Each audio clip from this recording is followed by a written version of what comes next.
livro A Palavra é Nunca, Éric Nepomuceno revisita alguns de seus contos mais marcantes.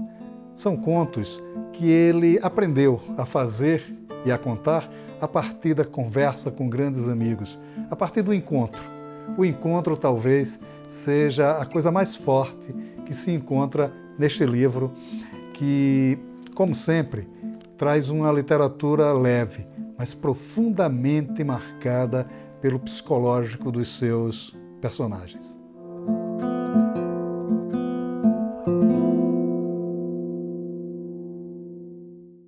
Éric, vamos falar de A Palavra Nunca, a nova antologia de contos seu, né?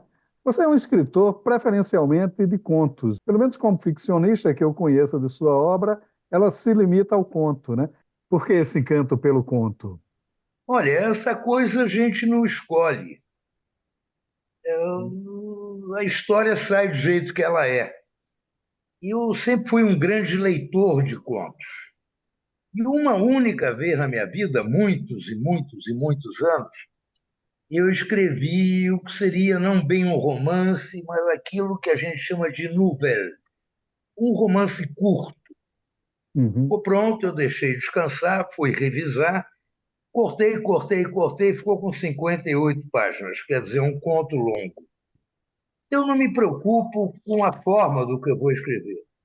A história, agora mesmo, eu estou trabalhando numa história que ela vem na forma dela. Se crescer, vira um romance. Se não crescer, vira um conto longo. Não sei. Eu nunca me preocupei com isso. Mas sou, repito, um grande leitor de contos. E você foi tradutor de grandes contistas também, como Cortázar, o Borges. Eu acho que você chegou a traduzir Borges, não lembro Não, bem. eu Né? fico muito sem graça quando me dizem que eu traduzi o Borges, que eu não traduzi o Borges. Pois é.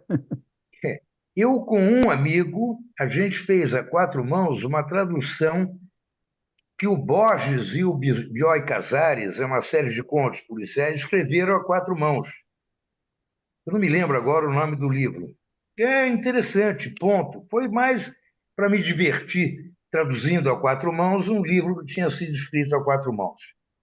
Eu tenho por norma só traduzir amigos, pessoas com quem eu me identifico, ou, quando eu não conheci e não era amigo, escritores que de alguma maneira mexem comigo, fazem parte da minha alma, da minha memória.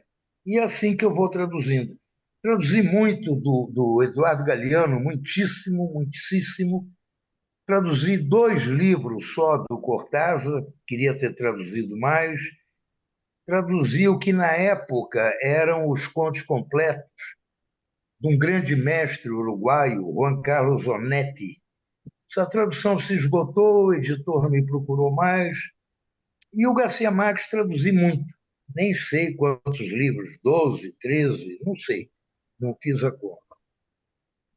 Nesse seu novo livro, você revisita alguns contos que você já tinha publicado antes, como Telefunken, a Promessa, que é um clássico, Novembro. Como é que foi rever esses textos novamente? Você chegou a retrabalhá-los? Não, eles me Não, pareceu que eles não, estão, né, não. de sua forma original. Não, isso aí é uma coisa estranha. Veja, quando eu fiz há muitos anos atrás, eu fiz 60 anos, meu filho, o Felipe, combinou com a minha editora, a Record, de lançar uma antologia de meus contos, que eu teria de selecionar contos meus de quatro, cinco livros publicados aqui, fora do Brasil e tal. Foi a primeira vez que eu me reli para armar essa antologia. E foi um trabalho que eu comparei na época com o trabalho dos meus amigos cineastas. Você faz um filme, faz outro filme, três, quatro, um dia te pedem para fazer um apanhado, você monta um quinto filme a partir desses quatro. Foi o que eu fiz na antologia. Foi a única vez que eu me reli cuidadosamente. Não alterei uma vírgula, nada, porque eu considero que um livro é como um filho. pois no mundo ele tem de ter vida própria, você vai aconselhar, vai abrigar, vai proteger e tal, mas não pode mexer na vida dele. Ele tem de mexer na vida dele. Os meus livros foram escritos, estão aí. Esse, aliás, a palavra nunca, tem um dado curioso. Foi, agora eu não me lembro o ano, não me lembro, 84, talvez, 85. Foi meu primeiro livro de contos publicado no Brasil. Eu tinha ficado fora do Brasil muitíssimos anos, 10 anos e meio. E publiquei livros de contos na Espanha, no México, publiquei muito conto em Cuba, na Nicarágua, no Uruguai, na Argentina, em vários idiomas e tal, porém não tinha um livro no Brasil. Então eu peguei e juntei contos desses livros meus, sobretudo do México, e criei a palavra nunca. Da onde veio o título? O título veio de um poema incrível de um irmão meu, meu fraterno, querido, imenso poeta, não imenso poeta argentino, não, não, dos maiores poetas do idioma castelhano da segunda metade do século passado, Juan Gelman, que eu traduzi uma antologia dele para a Record muitos anos atrás, não foi reeditada. Quem quiser se aventurar nessa maravilha que vá aos sebos, essas coisas tem computador e YouTube. Qual é o poema do Juan? Essa mulher se parecia à palavra nunca. Da sua nuca subia um encanto particular, um lugar onde eu guardar meus olhos. E o poema termina dizendo: atenção, atenção, eu gritava, atenção, mas ela me invadia como a noite, como o frio. Um poema de amor incrível, daí a palavra nunca. E aí eu até menciono isso no conto e tal. Bom, enfim. É um livro que tem uma unidade, né? Os contos, eles dialogam muito entre si, né? Eles falam muito dessa questão muito premente da solidão, da determinação, né? Os personagens, eles são muito determinados aos seus propósitos, mesmo que o propósito seja apenas dele, como no conto A Promessa, né? Que é bem marcado por isso. Veja, eu acho que os contos não foram escritos na ordem em que estão no livro. Eu não sei nessa edição, não me lembro, mas normalmente eu gostava de pôr a data. Para desespero do editor, eu gostava de pôr a data no pé do conto, para ele saber que, por exemplo, o primeiro conto foi escrito ano passado, o último foi escrito ontem, e os do meio não têm uma ordem. O que importa é a ordem da narração.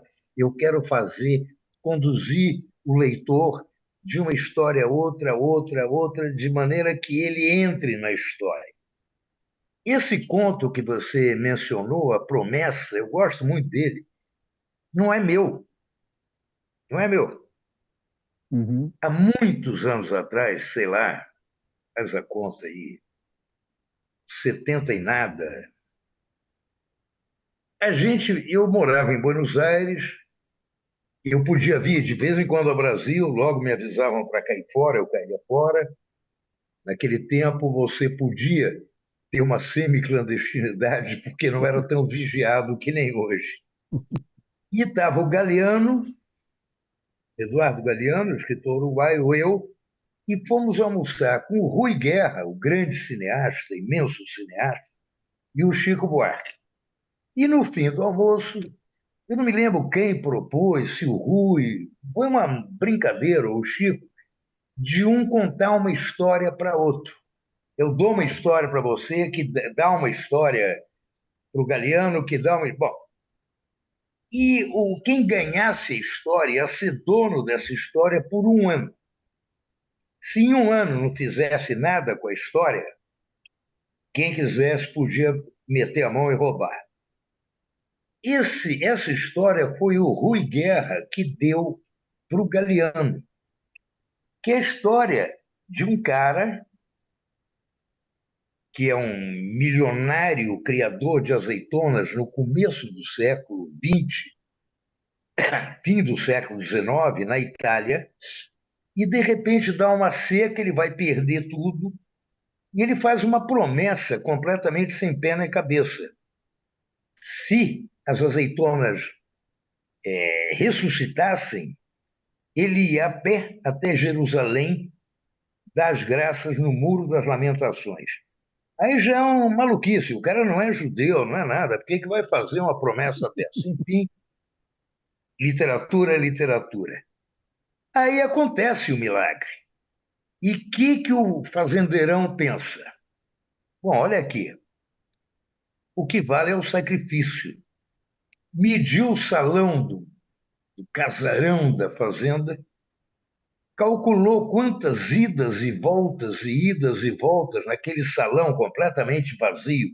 Arrancou móveis, cortina, tapete, janela, arrancou tudo. Seria ir voltar para Jerusalém. Ele faz essa caminhada no salão, até que ele chega em Jerusalém. Ele chega em Jerusalém e descansa 3 dias. Agora, o mordomo que acompanhou ele nessa viagem inteira chega em Jerusalém e fala: Esse cara está maluco, eu vou ficar por aqui. Que era a cozinha da casa. Eu não volto. E o cara volta sozinho, maior sacrifício, chega arrebentado, vai para a cama, toma um banho, dorme com uma empregada, coisa que ele não fazia, sei lá quanto tempo, de tanto andar para lá e para cá. E quando ele acorda, quem traz o café dele? O mordomo, que continua atendendo até o fim da vida, mas nunca mais fala com ele, porque afinal o mordomo ficou em Jerusalém. Eu acho essa história incrível. E eu só escrevi, quer dizer, que a história é do Rui Guerra, eu só escrevi. Que contou para o Galeano, né? Contei para o Galeano, contei para o Chico. É dedicado ao Chico, ao Rui É e o ao Chico. Galeano. Quando o Galeano leu a história escrita, qual foi a reação dele? Ah, ele não achou muita graça, né? Ele não achou muita graça, o Chico achou confusa e o Rui não lembrava da história. O Rui achou o máximo. Ele falou: pô, isso aí dá um tremendo filme e tal. Eu falei: vamos nessa, vamos fazer o filme. De onde é que você tirou a história? Eu falei: o Galego, você me deu essa história de presente. É mesmo? Aí eu lembrei o almoço e tal. Aí ele passou a achar a história medíocre. É medíocre. Seus contos, ele, de certa forma, dialoga com aquela tradição mais profunda da literatura contística brasileira, sei lá, do Rubião, Machado de Assis, quando você busca um conceito psicológico do personagem. Você busca muito entrar no âmago desse personagem, e é daí que vale mais do que propriamente a ação, né? Quer dizer, como é que você trabalha isso também? Eu nunca pensei nisso. Eu nunca pensei. E eu lembro de um fraterno amigo meu, grande escritor chileno, Antônio Scarmer, maravilhoso. Uma vez a gente estava numa mesa, ele e eu, em Buenos Aires, na Feira do Livro, e alguém perguntou para ele exatamente o que você acabou de me perguntar. Como é que você trabalha o personagem, a história e tal? E ele olhou para mim, fez um sinal se eu queria responder, eu falei que de jeito nenhum. Aí ele respondeu: Eu não sou ornitólogo, eu sou pássaro, eu voo. Se eu tentar entender meu voo, eu nunca mais saio do chão. Eu nunca penso em nada do que eu escrevo, a não ser escrever com a palavra exata, com o peso certo, a respiração certa, o que eu quero dizer. Eu entendo que a literatura, a escrita, é como a música. Você tem harmonia, você tem dissonância, você tem pausa, você tem andamento, tem ritmo, tem acidentes musicais, né? Nota em bemol, em sustenido e tal. E é isso que eu busco no meu texto, ter uma unidade, que eles tenham, que tenha uma fluidez e, sobretudo, que os personagens sejam verídicos. Eu não tenho imaginação nenhuma, é pouquíssima, mas eu tenho uma memória oceânica. Então eu ouço coisas, lembro coisas, e na hora de escrever eu invento a partir da minha memória, a partir exclusivamente da minha memória. Pra você ter uma ideia, por exemplo, eu há um tempinho atrás, 3, 4 anos atrás, estava em Santiago do Chile. Me convidaram para a Feira do Livro, uma homenagem. Bom, né? Vamos lá. E eu tenho um conto que eu gosto muito, porque nos meus contos eu nunca dou o nome do lugar. É sempre uma praia, uma cidade, uma praça, uma igreja. De vez em quando eu dou o nome da igreja, que aí, se você for dessa cidade, você vai saber que eu estou falando dela. E eu tenho um conto que passa em Santiago do Chile. E eu menciono o nome de um parque, então quem é de Santiago sabe que é de lá que eu estou falando. E eu voltei para lá, depois de anos sem ir, há um tempinho, foi um pouquinho antes da pandemia, 2019. Bom, e eu resolvi visitar meu conto, que eu lembrava perfeitamente. E eu fui visitar meu conto. Fui no hotel onde eu estava hospedado, o personagem do conto estava hospedado. Expliquei para o gerente, ele me deixou entrar no quarto, que não tinha nenhum hóspede. Olhei da janela, puxei a poltrona para a janela, pedi um uísque, era 12:30, mas enfim, no conto é começo da noite, mas eu queria um uísque naquela janela, olhando o Cerro de Santa Lucia, o Morro de Santa Lúcia. E, cara, vivi o conto, aí desci para encontrar a moça. Pô, eu estava no conto. E aí eu saí para ir no restaurante onde o personagem do conto comia de noite. E tinha um espelho. E o conto termina com ele se olhando no espelho e lembrando que o Sebastião Salgado, que aparece no conto, falou que no extremo da África, em Bangladesh, os navios são levados para morrer, encalham na areia e aí são desmontados. O conto, aliás, chama Bangladesh, talvez. Tio Salgado me contou essa história, não saiu da minha alma, eu nunca tive em Bangladesh, mas posso contar direitinho como é que é. Então, muito bem, eu vivendo o conto, e o conto termina com um cara jantando, tomando uma sopa, olhando um espelho grande num restaurante discreto, clássico, antigo, com iluminação indireta e tal, olhando no espelho e dizendo: agora eu vou me ver naufragar nesse espelho. Cadê o restaurante, cara? Eu bati 4, 6, 8 quarteirões, mas, bom, podiam ter fechado. Eu desesperado, cadê o restaurante? Nada. Essa noite eu estava em outro hotel. Nesse outro hotel que eu estava, 1,5 km do hotelzinho, onde o cara me deixou entrar, ir no meu quarto e tal. Evidente que eu paguei lá uma gorjeta para ele, paguei o uísque e tal. Vem me buscar no hotel onde eu estava a presidente da Feira do Livro, dizendo: olha, eu não sei se você vai querer, eu vi que você estava muito emocionado esses dias aqui, mas tem um jantar de despedida e você é homenageado. Eu falei: olha, primeiro que eu ser homenageado já depõe contra o jantar. Segundo, vamos lá. Eu fui contra a minha vontade. Onde era? Na Sociedade de Escritores do Chile, estava lá o meu balcão, o meu espelho, a 2 km do meu conto. Quer dizer, eu menti tão bem no conto que eu consegui me convencer da minha mentira. Eu não E, sei e se eu essa, explico isso. e essa é a arte da literatura, né?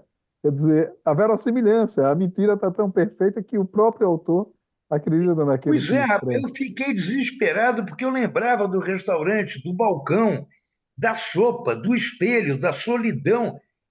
E sumiu, pô. Não, estava 2 km.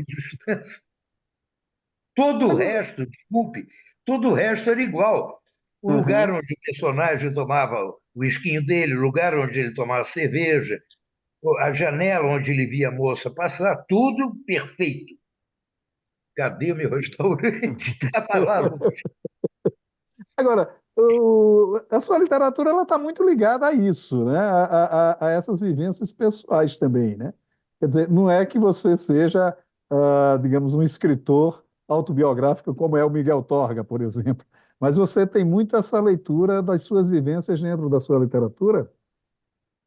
Por isso que eu acabei de explicar, eu não tenho imaginação, eu tenho memória. Então eu posso estar, por exemplo, aqui na minha rua, no Rio de Janeiro, tem um botequim completamente pé sujo, clássico do Rio de Janeiro, que é uma coisa clássica do Rio de Janeiro ainda. Você passa lá 11h30, meio-dia, só tem peão de obra comendo aqueles pratos feitos que, olha, aquilo eu demoraria uma semana para comer. Você passou das 7 da noite, volta lá, só tem cineasta, artista plástico, atriz, produtor e tal. Então, esse é o botequim que eu frequento. O que eu quero dizer com isso? Que eu muitas vezes vou lá, sento sozinho na minha mesa, peço minha bebidinha e fico olhando. E às vezes aparecem jovens casais para namorar, às vezes aparece gente de fora do Rio para ver artista. Cadê a Débora Coker? Será que ela vem hoje? Sabe? E eu fico olhando. E de repente eu lembro daquele casal que eu não sei se é de Itajubá, se é de Florianópolis, se é de Marabá, eu sei lá de onde é. Mas lembrando deles, eu invento a história deles. E aí conto para eles a história deles.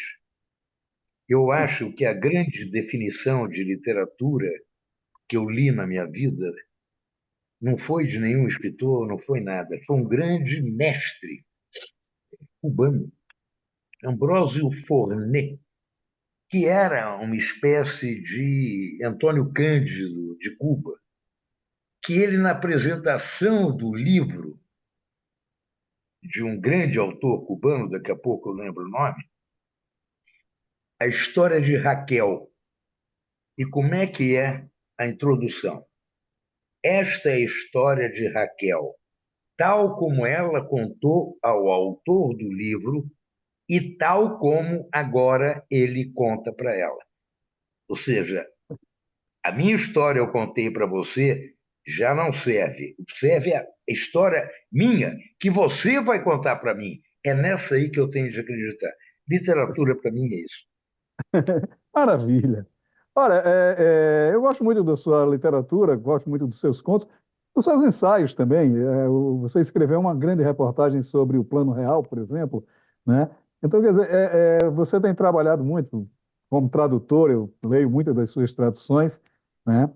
E gostei muito de frequentar alguns, rever alguns desses contos que eu já conhecia e ver outros tantos que eu desconhecia completamente, né? Porque você também faz essa miscelânea de inéditos com o novo no livro A Palavra Nunca, né? Foi uma maravilha ler o livro. Érico, muito obrigado pela sua participação aqui no Leituras. Eu que agradeço e a hora que você quiser, só a gente combinar. Maravilha. Um grande abraço. Tchau, tchau, abração. Obrigado. Obrigado.